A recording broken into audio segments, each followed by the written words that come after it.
Okay. It's my bike check on my 2010 Verde on. We got Eastern Decoy fly tires. Shadow Conspiracy cranking bones sprocket painted.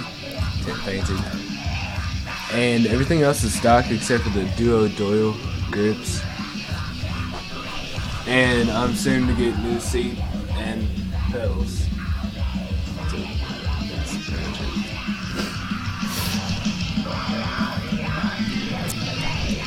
Alright. So I guess it's gonna be an update bike check for mine. Okay, like I said before, it's a 2010 Eastern Growler. Now it has just like Verde stock tires. I don't know what they really are, but yeah, Shadow Conspiracy chain, red.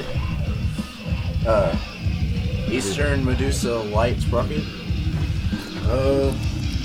Got new bars, the PIF 2.0, really small, and Shadow Conspiracy guttural grips and fit plugs.